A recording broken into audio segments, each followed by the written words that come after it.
설교를 하러 갔습니다. 설교를 하러 가는 도중이었는데 차가 너무 밀려가지고 예배 전에 도착해서 목사님과 말씀을 나누고 인사를 드려야 예의인데 그렇게 하지를 못했어요. 그 죄송한 마음으로 예배당 뒤에 이렇게 앉아서 주보를 보니까 제가 설교를 해야 되는데 본문이 틀린 거예요. 제가 말해준 본문하고 주보에 기록된 본문이 다른 거예요. 큰일 났어요. 그래서 방송실에 제가 올라갔어요. 이제 이거 말씀을 비춰주니까. 그래서 근데 방송실에 올라갔는데 성경책에 오늘 내가 설교해야 할 본문이 갑자기 기억이 안 나버리는 거예요. 알려줘야 되는데. 그래서 성경책을 찾으러 가니까 설교 원고도 안 가져와 버렸어요. 너무 놀래가지고 눈을 떠보니까 꿈이었어요.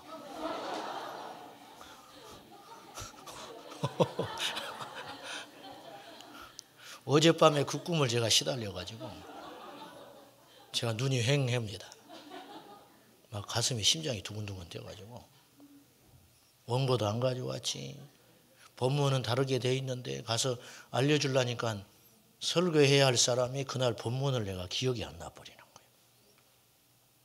꿈을 깨서도 제가 너무 안심했어요. 꿈이라는 사실이 너무 다행이다. 그런 생각을 했습니다. 이런 비슷한 종류의 꿈을 가끔 꿉니다. 설교에 관한해서. 압박을 제가 받고 있다는 것이 나도 모르게. 여러분 정말 무서운 일이 뭐예요? 두려운 일이 뭡니까? 오늘 말씀은 어떤 말씀이냐면요. 자, 1절 말씀 한번 볼까요? 1절 같이 봅시다. 시작. 여호와여 주의 장막에 머무를 자 누구오며 주의 성산에 사는 자 누구오니까. 주님의 장막에 머무른 자는 누구고 주의 성산에 사는 자는 누구입니까? 자격이 있다는 거예요. 자격. 아무나 그렇게 살 수 없다. 거꾸로 말하면 이 말씀은 그 말씀이에요. 이 본문 시편 15편은 언제 사용되는 말씀이었냐면 예루살렘 성전에 이스라엘 백성들이 들어갈 때 성전 문지기가 있어요. 아무나 들어오는 게 아니에요. 이스라엘 사람이어야 하고 자격이 있어야 해요. 그래서 이걸 선별하는 역할을 문지기가 했습니다. 그래서 시편 84편에 보면 성전 문지기에 대한 이야기가 나오잖아요. 문지기는 그 역할을 하는 거예요. 자격이 없으면 못 들어가요. 여러분 예수님을 믿는 게 여러분에게 얼마나 큰 은총인지 아시나요? 이걸 알아야 진짜 예수님의 사람이에요. 그런데 우리는 너무 당연하게 생각들 하는 것 같아요. 예수님을 믿고 때로는 예배하고 봉사하고 하나님께 충성하는 것 자체가 귀찮은 일이고 때로는 무슨 특권이나 누리는 것처럼 과시하는 모습이 우리 안에 있을 수 있다는 거예요. 이 생각이 크게 잘못된 것이라는 거예요. 구원의 감격이 여러분에게 없다면 여러분은 심각한 상황에 있는 거예요. 우리 교회에 이제 처음 오시는 분들은 이제 교회가 참 좋다. 그래서 이제 등록을 하시잖아요. 좋지 않으면 등록하겠어요? 그래서 은혜 받았다. 막 그러세요. 근데 이제 시간이 좀 지나면 그런 말이 쑥 들어가 버려. 그냥 또 미지근해지는 걸 봐요. 그러면 제가 잘못된 건가? 교회가 변질된 건가? 뭐 그럴 수도 있지만 사실은 이제 이게 식어져 버리는 거예요. 마음이. 처음 가졌던 마음이 식어버리는 거예요. 마귀는 가만히 안 둬요. 은혜 받는 꼴을 못 본다니까요. 뭔가 하나님 앞에 결단하고 결심하여 믿음으로 살려고 하는 걸 그냥 두질 않아요. 여러분이 병이 들면 건강할 수도 있고 우리 인생에 병이 올 수도 있죠. 그리고 병이 들면 병이 왔네 그런가 봐. 그렇지 않잖아요. 그 병을 그냥 방치하면 나중에 큰일이 벌어지고 죽을 수도 있잖아요. 우리 영적인 문제도 병이 올 수 있다는 거예요. 어느 날 기도가 싫어지고 예배에 오기가 싫어지고 사람들을 만나기가 싫어지고 영적으로 추락에 있는 느낌을 받을 때가 있잖아요. 그럼 어떻게 해야 하냐고 말이에요. 그때는 빨리 정신을 차려서 십자가를 붙들어야 하는 거예요. 그런데 대부분의 그리스도인들은 그렇게 살지 않아요. 그냥 그러는가 보다. 남들도 다 그러는데 뭐 어떻게 날마다 그렇게 충만할 수 있겠어. 이게 마귀가 하는 거짓말이라는 걸 알아야 되는 거예요. 사랑하는 여러분, 주님께 속한 사람은 다음과 같은 특징이 있다는 거예요. 예루살렘 성문에 들어갈 때 아무나 들어오는 게 아니다. 오늘 말씀에 누가 주님의 장막에 머무르겠느냐? 누가 거룩한 주의 산에, 시온산, 주의 장막이 머무르고 있는 거룩한 산에 누가 살 수 있겠냐? 자격이 있다는 거예요. 자, 믿음은 증명돼야 한다고 그랬어요.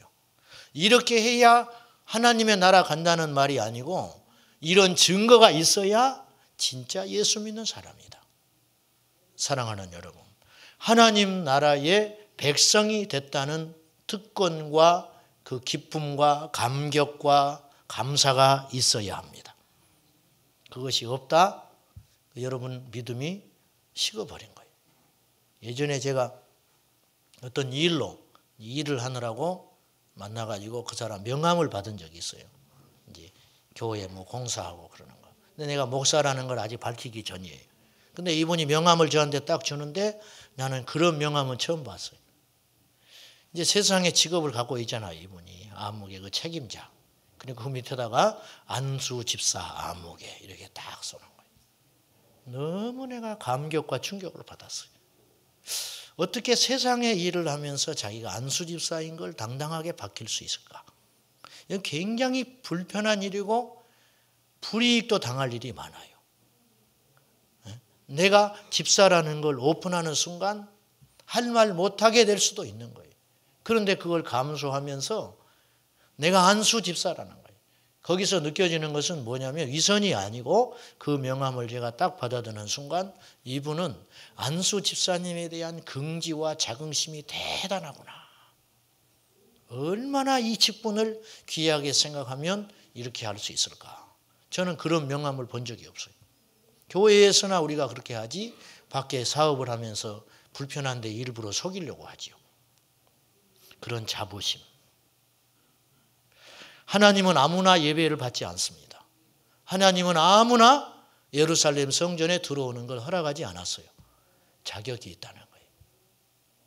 주님께 속한 사람은 다음과 같은 특징이 있다는 거예요. 첫째로, 자 2절 말씀 봅시다. 정직하게 행하며 공의를 실천하며 그의 마음의 진실을 말하며. 한마디로 정직한 사람이 예수 믿는 사람이다. 예수 믿는 사람은 정직해야 한다. 그 말입니다. 마귀는 거짓말하는데 명수예요. 마귀는 다른 건 못해요. 하나도 못해요. 그런데 제일 크고도 강력한 무기가 있다고 그랬어요. 그게 바로 남을 거짓말하게 하고 속이는 일을 마귀가 한다. 이 거짓말에 속아서 너무 많은 사람들이 넘어지고 무너지고 말았어요. 요새 교회들마다 신천지가 굉장히 시끄러워요. 신천지는 100% 이단이에요. 왜 그러냐? 뭐 성경에 뭐 맞는데 뭐 성경에 우리가 다 있는 이야기 하는 건데요. 그 말에 미혹되면 안 돼요. 신천지가 이단인 절대적인 이유. 거짓말한다. 거짓말. 왜 거짓말하냐? 교회에 와가지고 본인들이 내가 신천지인데 내가 진리를 만났으니까 한번 이야기해 봅시다. 없어요. 전부 와서 아닌 것처럼 앉아있다. 2년 3년이 지나 열심히 봉사한다. 가지고는 교회 교인들의 마음을 싹 뺏어가지고 그냥 이단으로 끌고 가버리는. 거짓말하고 앉아있잖아요. 거짓말. 네. 그러니까 그것이 바로 마귀의 사주를 받았다는 절대적인 증거예요. 거짓말하면 마귀가 배후에 있는 거예요. 혹시 우리가 그런 미혹에 빠졌는지 모르겠지만은 여러분 중에 혹시 그것이 있다면 절대로 속이면 안 되는 거예요. 거짓말은 이유를 불문하고 마귀에게서 온 거예요. 제가 고등학교 때 겪은 일이에요. 버스를 타고 어디를 가려고 시외버스를 딱 탔는데 번호표를 탁탁탁 주고 지나가더라고, 어떤 남자가. 가지고 번호표를 받았어요. 받았더니 당첨됐다는 거예요, 내가. 5명 딱 뽑아가지고 일어나라고 하더라고. 내가 얼마나 흥분됐는지 몰라요. 왜냐, 저는 어디 가서 보물찾기 하나 찾아본 적이 없는 젬병인데, 어디 가서 추천권 해서 된 적이 없는 사람인데, 그때 된 거예요, 제가. 가지고 시계를 주겠다, 금시계. 이걸 공짜로 주겠다는 거예요. 이게 웬 행제야, 이게. 가서 흥분해가지고 제가 일어났어요. 얼굴이 벌개져가지고 시계 받으려고. 그때 이분이 딱 시계를 주면서 이렇게 이야기하는 거예요. 시계는 공짜인데 세금을 내야 된다는 거예요, 세금. 그 얼마냐, 10,000원. 세금 10,000원. 공짜 시계 주는 대신에 자기가 이걸 세무서에 저기 해가지고 세금은 내가 낼 수 없지 않냐 이거예요. 그래서 10,000원 주라고 하더라고. 다행히 지갑에 10,000원이 없었어요.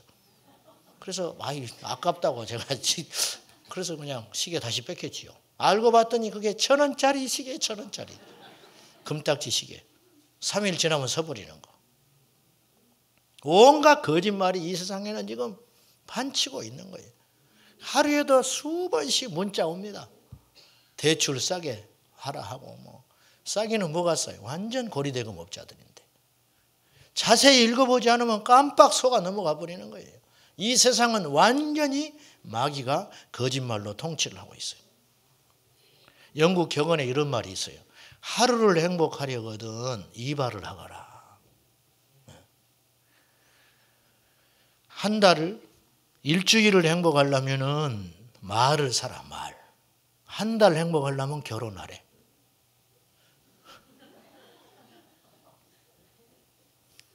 일 년을 행복하려면 집을 사거라. 평생 행복하려거든 정직해라. 그렇게 이야기를. 우리가 다 겪어봤지만요. 거짓말을 하나 해버리면요. 그걸 덮으려면 2개, 3개 거짓말을 꼭 해야 돼요. 그렇죠?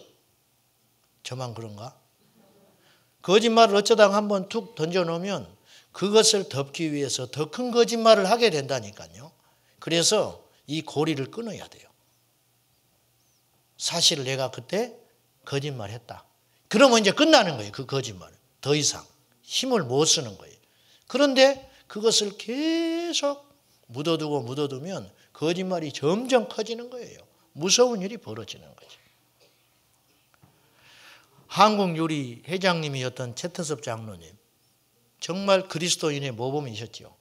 이분이 전두환 대통령 시절 때 얼마나 이잡듯이 집었는지 몰라요. 왜냐, 기부금을 안 내놓으니까. 그래가지고는 망하게 하려고 세무조사 엄청나게 했어요. 털끝 하나 안 나와버리는 거예요. 이분이 얼마나 회사를 정직하게 했는지. 가지고 나중에는 건드지를 못해버려요. 이 회사를, 한국요리를. 이분이 유명한 일화가 있습니다. 1.4 때 이북에서 사업하다가 내려왔는데 전쟁통에 자기가 피난을 가면서 은행에 빚진 게 있었어요. 그래서 빚을 갚으러 간 거예요. 남들 다 피난 가는데. 은행 직원이 이해가 안 되는 거예요. 아니 지금 이 피난통에 죽을지 살지 모르고 다시 어떻게 될지도 모르는데 왜 빚을 갚으려고 하느냐고 은행 직원이 거꾸로 반문을 했다는 거예요. 이 장로님 이렇게 이야기했어요. 지금 난리통이니까 빚을 갚아야 된다. 내가 여기 다시 온다는 보장이 없지 않냐.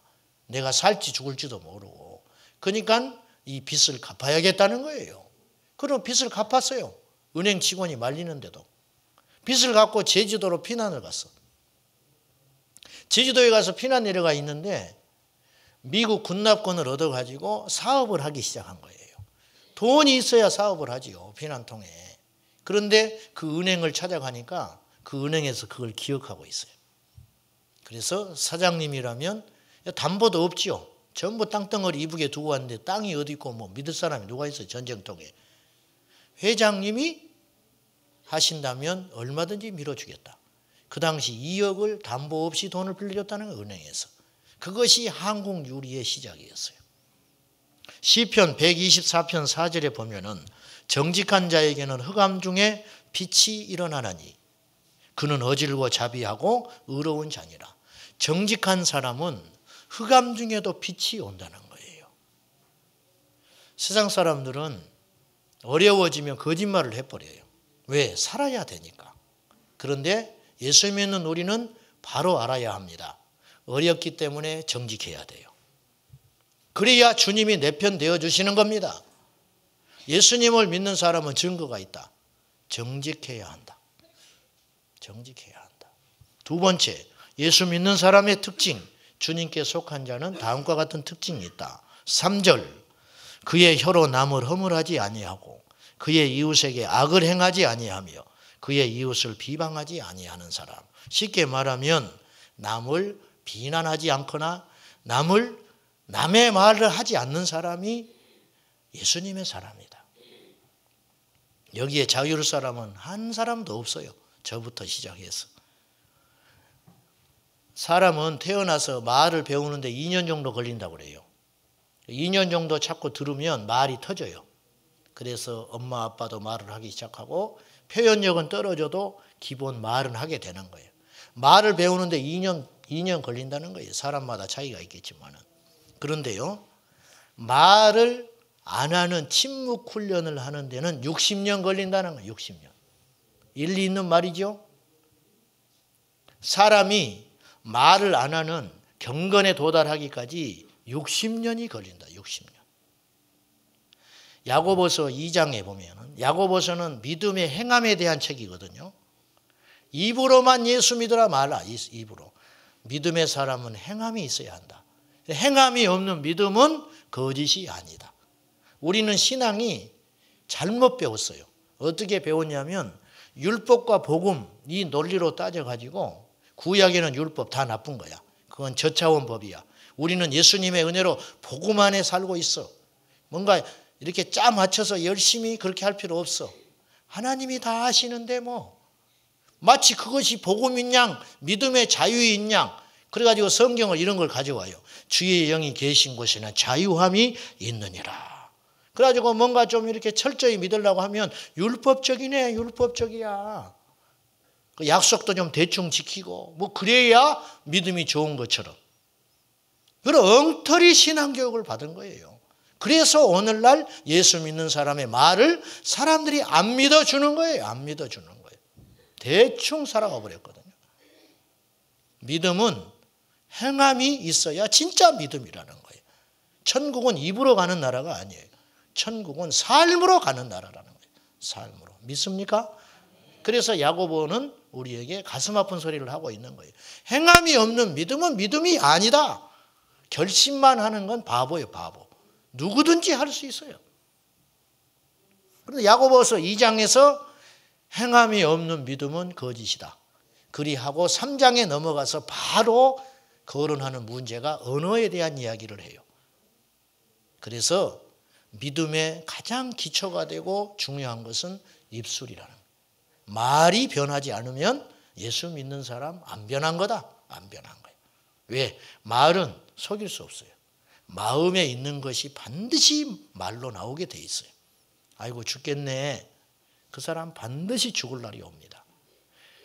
말이 됐기 때문에 되는 것이 말이 씨가 됐다는 표현이 아니라 내 속에 자꾸 죽고자 하는 마음이 불일 듯 일어나니까 표현되는 거예요. 죽겠다고 죽겠다고.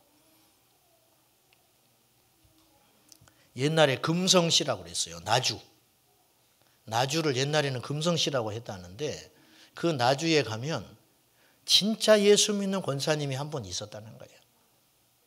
이분은 술주정꾼 남편과 살면서 믿음을 지켰어요.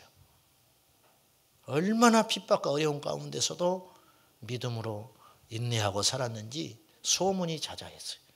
장날이 되면 옛날에는 전도지가 없잖아요. 옛날에. 장날에 그 어기 입구에서 서가지고 사람들이 오면 손을 꽉 잡아주면서 예수 믿으십시오. 예수 믿어야 삽니다. 빛이 났다는 거예요. 빛이. 그 가난한 살림에. 이분이 구역 예배 가면 예배 좀 드리고 이제 막 남의 험담하기 바쁘거든요.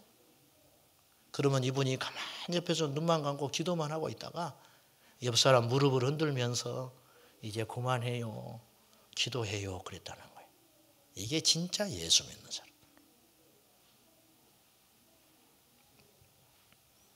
우리 믿는 사람이 하지 말아야 할 언어 습성이 있다는 거예요. 첫째는 비꼬는 말 해서는 안 돼요. 잘해봐라. 비꼬는 말. 두 번째는 책임 없는 말. 나는 모르겠어. 모르긴 왜 몰라. 그 자리에 있었는데. 이게 책임 없는 말이에요. 세 번째, 소극적인 말. 그건 해도 안 돼. 네 번째, 무시하는 말. 네가 알기는 뭘 알아. 다섯 번째, 핑계의 말. 바빠서 못해요. 바쁜 게 아니에요. 우선순위가 안 되는 거예요. 여섯 번째, 아니란 말. 잘 되고 있는데 뭘 바꿔 복잡하게. 일곱 번째, 타협의 말. 이 정도면 괜찮아. 여덟 번째, 미루는 말. 다음에 하지. 아홉 번째, 포기하는 말. 해보나 마나야. 열 번째, 의지를 꺾는 말. 이제 그만하자. 우리가 불현듯 이런 언어들을 너무 많이 쓰고 있다는 거예요. 세례를 받으면 영이 새로워지죠. 영이 세례 받는 거예요. 세례 받는 날. 내 영이 죄에서 씻음 받는 날이죠. 여러분, 영만 세례 받아서 될 일이 아니에요. 우리의 마음도 세례 받아야 하고 우리의 기도 세례 받아야 돼요. 말이 아닌 건 듣지 말아야 해요. 남의 말을 자꾸 들어주니까 말을 하는 거예요. 입술도 세례 받아야 돼. 내 입을 씻어야 돼요. 아멘.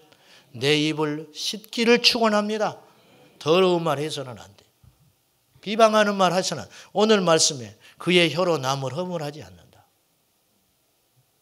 저기 복도에 서서 남의 허물을 실컷 이야기하고 와서 예배 드린다. 하나님 받겠냐? 그 예배를 안 받는다. 안 받아. 그런 말이에요. 우리가 자유로울 사람은 하나도 없습니다. 지난 날은 다 덮어졌어요. 이 시간 이후로 우리의 입술이 세례를 받아서 거룩하고 복된 말, 예수님이 기뻐하는 언어만 우리가 실천하는 저와 여러분 되시기를 축원합니다.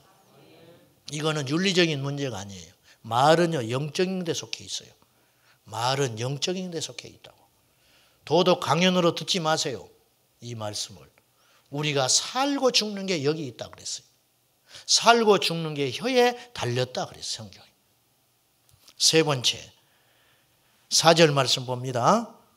그의 눈은 망령된 자를 멸시하며 여호와를 두려워하는 자들을 존대하며 그의 마음에 서운한 것은 해로울지라도 변하지 아니한다. 이 말이 무슨 말입니까? 망령된 자를 무시하는, 상대 안 해버리는 거예요. 망령된 자. 여호와를 두려워하는 자들을 존대한다. 이걸 한마디로 요약하면 이 중심에는 무엇이 있냐면 하나님을 공경하라. 하나님을 어렵게 생각하는 사람. 하나님을 두려워하는 사람이 주님께 속한 사람이라는 거예요. 두려움이라는 말 자체는 좋은 말이 아닙니다. 그 자체가 그렇잖아요. 그런데 무엇을 그리고 어느 때 두려워하느냐에 따라서 이 두려움은 굉장한 능력이 있어요. 자, 보세요. 두려워할 자를 두려워하는 것이 능력이고 지혜고 실력이에요. 학생들이 선생님을 안 두려워해요. 그러면 그냥 불량 학생이 되는 거예요. 학생들이 선생님을 안 두려워한다. 불량 학생이 되는 거예요. 자식이 부모 말을 두렵게 생각 안 한다. 이거는 불효자가 되는 거예요. 불효자. 하나님의 백성이 하나님을 어렵게 안 생각한다. 이거는 하나님 백성 아니에요. 아니라고요. 우리가 죄를 무서워해야 합니다. 죄를 두렵게 생각해야 한다니까요. 예수 믿는 사람이 죄를 안 두려워해요. 그건 용기가 아니에요. 그거는 저주예요. 저주. 죄를 짓고도 괜찮다는 거예요. 나만 그러냐는 거예요. 이것은 망하기로 작정한 사람이에요. 지옥의 불구덩이에 빠질 사람이에요. 죄를 무섭게 생각해야 돼요. 죄가 무서워야 주님 안에서 승리할 수 있는 거예요. 아담과 하와가 왜 무너졌습니까? 선악과를 왜 가서 서성이냐 그 말이에요. 선악과 자체는 가면 안 되는 거예요. 가면. 만지지도 마라. 만지지도 마. 근데 자꾸 가서 보는 거예요. 자꾸. 근처에 가면 안 되는 일이었어요. 뱀이 말을 붙여올 때 뱀하고 대화하면 안 돼요. 우리가 꼭 그렇게 세상을 살아간다고요.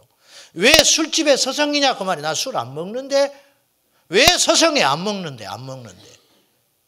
왜 검은 돈을 자꾸 만지작거리냐 그 말이에요. 아니 나는 안 가져가는데요.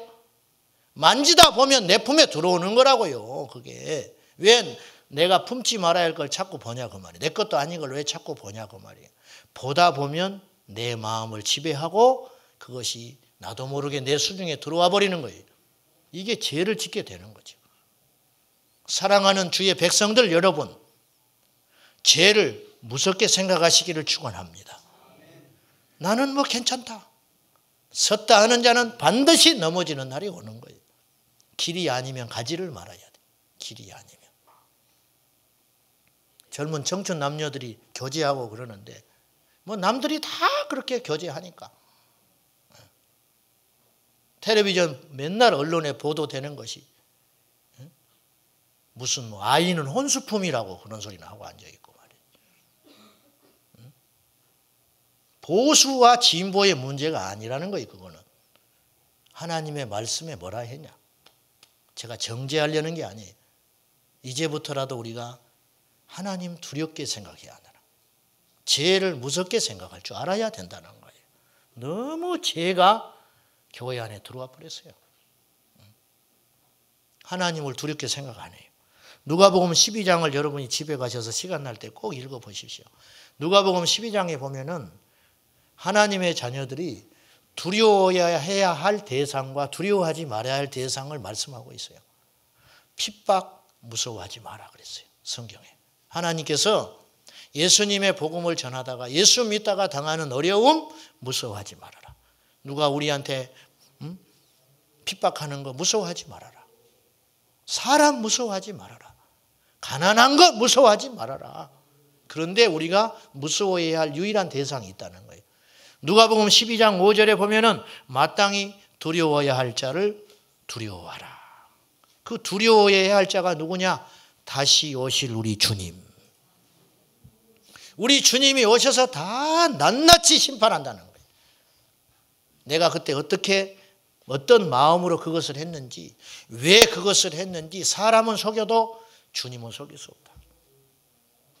우리가 사람을 아무리 잘 보여도 그 사람은 이 땅에 사는 동안만 나를 지배하는 거예요. 그러나 하나님은 내 미래 모든 다음 세상에까지 지배하는 분이 우리 하나님이라는 거예요. 그래서 하나님을 두렵게 생각해야 한다는 거예요. 갈라디아서 6장 7절에 보면 사람이 무엇으로 심든지 그대로 거두리라. 이제 이 말씀이 굉장히 강해요. 또 우리가 다 보편적 진리로 아는 거죠. 이건 성경이 없어도 그걸 아는 거니까. 무엇으로 심든지 뿌린 대로 거둔다. 이 말씀이 평소에 교훈처럼 들으니까 갈라디아서 6장 7절을 그 말씀만 알고 있어요. 그런데 그 말씀은 그 말만 들으면 안 돼요. 사람이 무엇으로 심든지 그대로 거두리라. 그 말씀 전에 뭐라고 써 있냐면 하나님을 없인 여기지 말라. 그 말을 해놓고 사람이 무엇으로 심든지 그대로 거두리라. 옛날 성경에는 하나님을 만홀히 여기지 마라. 사람이 무엇으로 심든지 그대로 거두리라. 이 말씀은 같이 봐야 할 말씀인데 이런 뜻이에요. 하나님을 없인 여기는 사람은 그 대가를 받는 것이고 하나님을 귀히 여기는 자는 그대로 거두게 될 거다. 그래서 사람이 무엇으로 심든지 그대로 거두리라. 사무엘에게 우리 주님이 말씀했어요. 엘리 제사장이 하나님을 아주 우습게 알고 있었거든요. 그 당시에. 그래서 주님이 아픈 마음으로 이렇게 경고하는 거예요. 나를 멸시하는 자를 내가 멸시할 것이고 나를 존대하는 자를 내가 귀히 여기리라. 하나님을 존중히 여기면 그 인생은 반드시 승리하게 된다는 거예요. 오늘 예수 믿는 우리들이 주님 사랑한다고 막 그래요. 근데 사랑하는지는 모르겠지만 귀히 여기지는 않는 것 같아. 주님 사랑해요. 막 찬양해요. 슬리퍼 질질 끌고 와서 그렇게 찬양하고 있다. 안 맞잖아요. 앞뒤가. 나시 티 입고 막 이렇게 찬양하고 있다고. 하여튼 목사님은 옛날 사고를 갖고 있어. 그게 아니라고요. 그게 아니라고. 내가 무슨 고리타분한 사람인가? 그게 아니고 진리는 변하지 않는다. 하나님을 존중하는, 하나님을 경히 여기면 반드시 그 대가의 심판을 받는다는 거예요. 예식장에 가는 복장이 하나님께 나와서 예배하는 복장보다 화려해서 되겠냐 그 말이에요. 예? 우리 주변에 목사님이 한 분 오셔서 전에 식사를 하면서 가슴 아픈 이야기를 하더라고요.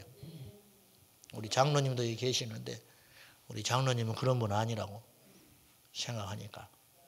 옛날에 장로님들 안 계실 때는 내가 막 마음대로 장로님 막 이야기를 했는데 이제 말하려니까 참 어려워졌어요. 요새 좀 성가셔.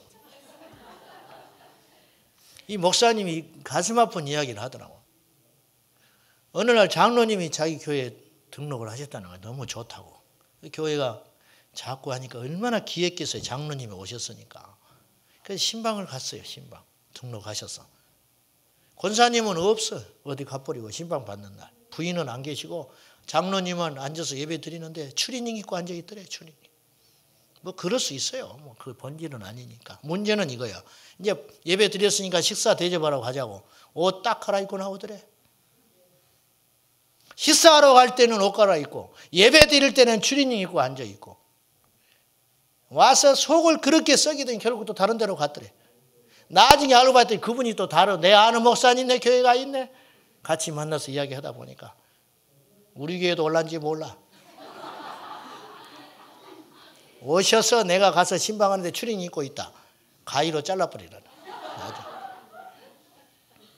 남의 이야기가 아니에요. 오늘 우리의 이야기이지. 우리가 나도 모른 채 편하니까 주님 앞에 자유로우니까 복음 안에 있으니까 게으름을 명분을 게으르면서 준비가 안 돼 있으면서 하나님 멸시하면서 나도 모르게 속고 있다니까요. 하나님을 존대히 여기라. 그것이 하나님께 속한 사람입니다. 이건 시대가 흘러도 변하지 않는 진리라는 걸 기억하셔야 됩니다. 젊은이들 성경책 안 갖고 교회에 옵니다. 덜렁덜렁 와가지고. 앞에 다 있는데 뭐. 앞에 다 있는데. 이건 전기 갚버리면 어떻게 예배드릴지 몰라 나중에. 이게 어느 날 컴퓨터 문제 생겨가지고. 전에 한번 그런 적이 있었잖아요. 이게 정신 바짝 차려야 돼요. 여러분. 제발 좀 하나님 귀히 여기세요. 하나님을 두려워하는 게 진짜 믿음이라는 거예요. 하나님을 두려워한다고 해서 우리 생애가 공포가 오고 그러는 게 아니잖아요. 하나님을 귀히 여기고 존중히 여길 때 그 사람이 진짜 예수의 사람이라는 거죠. 마지막으로 5절입니다. 자, 한번 봅시다. 같이 봅시다. 시작. 이자를 받으려고 돈을 구워주지 아니하며 뇌물을 받고 무죄한 자를 해하지 아니하는 자이니 이런 일을 행하는 자는 영원히 흔들리지 아니하리다. 고리대금 업자는 회개해야 돼. 회개. 이 본문이 무슨 말이에요? 돈을 사랑하지 않는 사람. 그 사람이 예수 믿는 사람입니다.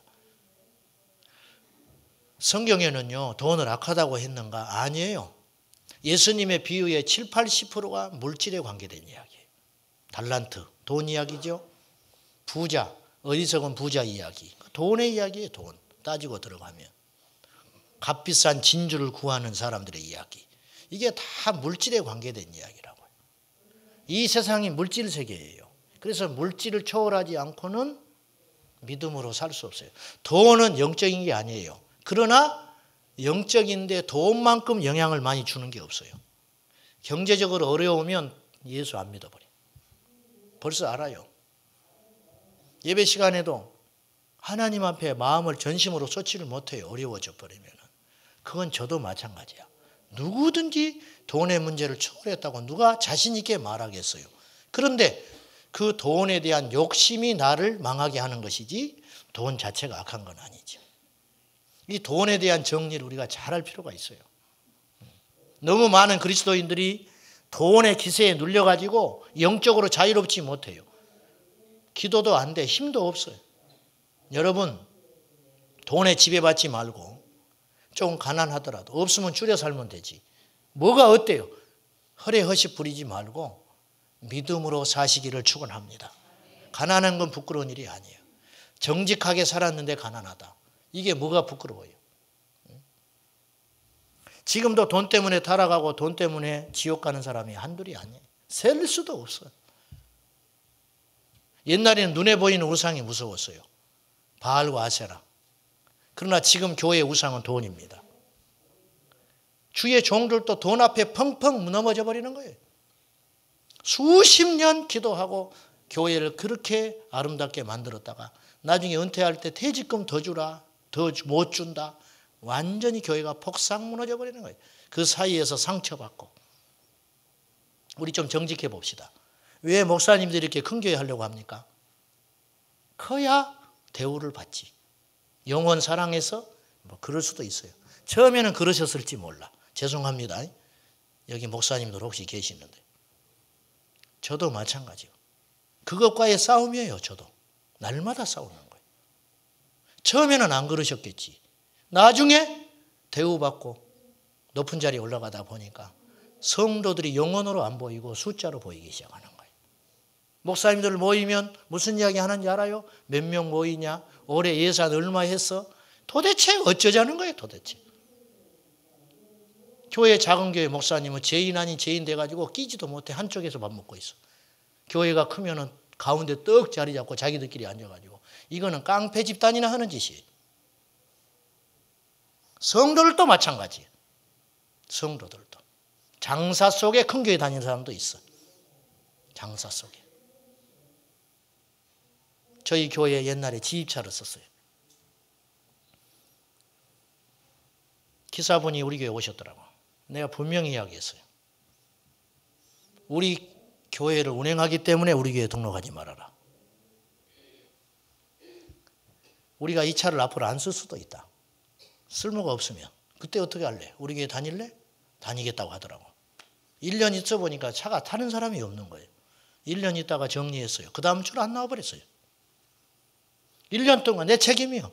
1년 동안 와서 예배 드리는데 믿음이 하나도 안 들어가는 거예요. 1년 동안. 졸고만 앉아 있으니까. 끝나고 차 운행할 생각만 하고 있어요. 여러분, 사람은 절대 두 개를 못 섬긴다고 그랬어요. 돈을 섬기면 하나님 못 섬겨요. 하나님 섬기면 돈이 멀어지는 거예요.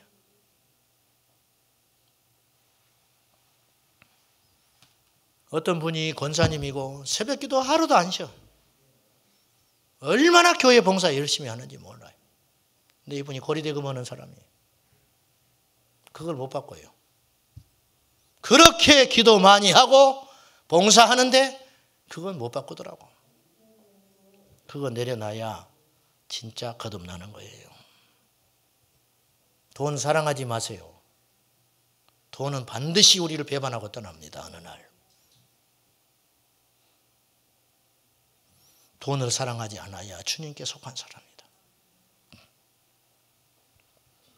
김성주 씨가 나는 정직한 자의 형통을 믿는다. 그 책에서 이런 말을 했더라고요. 한국 사회에서 사업으로 성공하려면 세 가지를 잘해야 한다. 쓰세요. 좀 이런 건 좀 써놔. 진짜 쓰는 사람이 있는 겁니다. 첫째, 거짓말을 잘해야 된다. 한국 사회에서 사업으로 성공하려면 첫째, 거짓말을 잘해야 사업에 성공한다.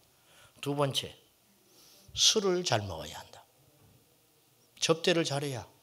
세 번째, 봉투를 제때 갖다 낼 줄 알아야 사업에 성공하더라.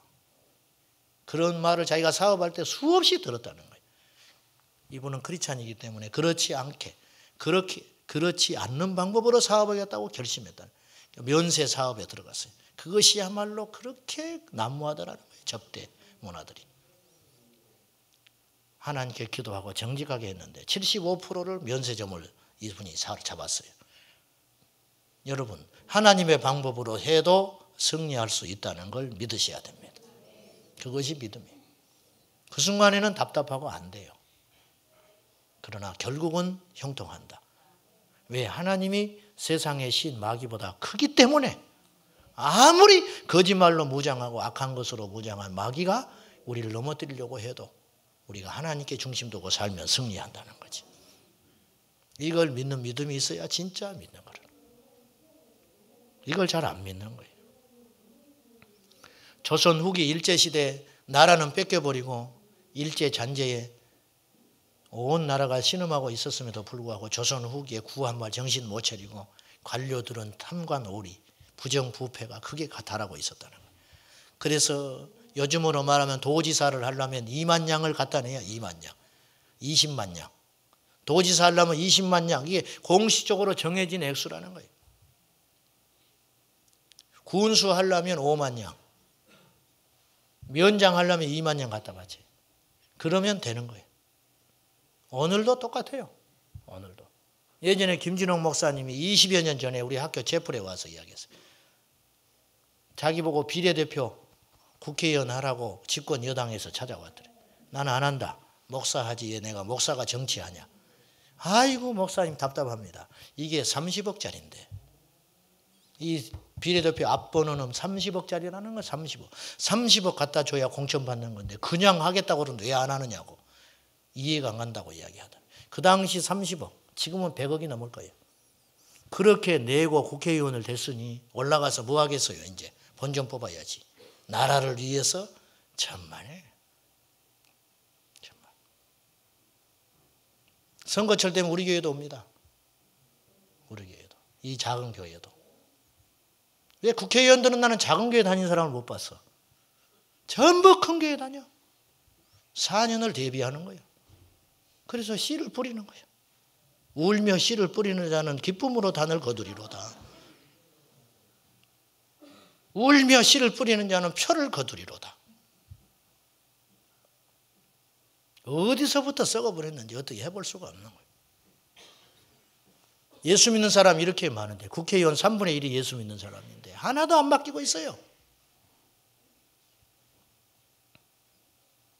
우리 얼굴에 침 뱉기지만 목사의 책임이 커요. 못 가르쳐서. 제대로 안 가르쳐서. 그 구한말 부패가 극에 달할 때 함경도 북쪽에 관찰사로 부임을 받은 사람이 있었어요. 돈 내서. 이 사람이 가서 함경도로 부임을 딱 받으니까 다시 청원을 했어요. 남쪽으로 보내주라고. 왜 북쪽으로 안 가고 남쪽으로 가려고 하느냐 물어봤더니 이분 이렇게 재밌는 말을 했어요. 거기는 예수쟁이들이 너무 많아서 불편해서 남쪽으로 가겠다. 왜냐? 평양에서 예수 믿기 시작했거든요. 남쪽에는 아직 복음화율이 낮을 때예요. 거기서 부정부패 저질렀다가는 예수쟁이들한테 투서당해가지고 쫓겨난다는 거예요. 그래서 나는 성가시니까 남쪽으로 가겠다. 여러분 이게 복음의 능력이에요. 구한말 크리스찬은 그런 취급을 받았어요. 그래서 한국교회가 이렇게 폭발적으로 부흥한 거예요. 지금은 안 되잖아요. 우리 장로님 기도하셨는데 응가 응보다 뿌려놓은 씨를 거두는 거예요. 사랑하는 여러분, 말로만 예수 믿지 맙시다. 우리의 삶의 전부를 동원하여 주님을 믿어야 진짜 예수 믿는 사람.